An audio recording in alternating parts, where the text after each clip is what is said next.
Pat Miletich, former UFC champion and UFC Hall of Famer. Just to talk to you a little bit about my past, what from a health standpoint.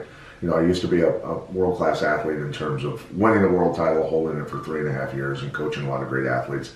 I knew what it took to get to the top, the work ethic, everything else involved, but I really didn't know much about nutrition. I thought just eating fairly clean would get me there, and it did when I was young and strong. But as I aged, my body started to fall apart. I thought it was simply from the punishment that I had taken in athletics, wrestling, playing football, and fighting my entire life.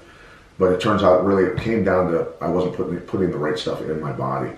Processed foods and things that just weren't healthy for me. I wasn't taking the right supplements.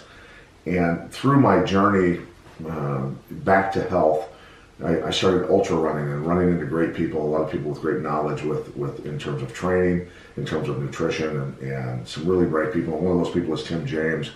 And he's got products at a website called chemicalfreebody.com.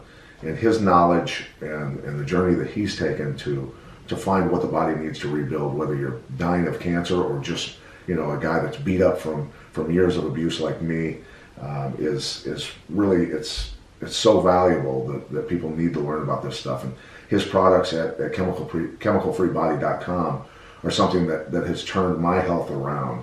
And people need to pay attention to this. I'm a guy that flies 180 times a year.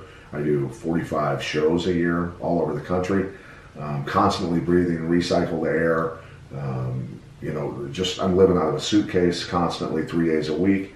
So my life is hectic. And on top of that, to give you an idea, I did a show, finished at midnight in Minnesota, drove 4 hours north to Fargo, North Dakota this weekend.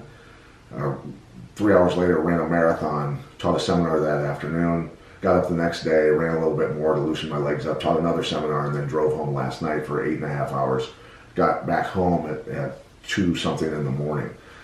This stuff is what's saving me right now, and it's keeping me going. So imagine what it can do for you, just a 9-to-5er. So I'm putting a lot of stress on my body with lack of sleep and punishing runs of up to 75 miles, training runs, and hopefully a Leadville 100 finish this year. So this stuff's really invaluable to me, and I highly suggest that you look into it.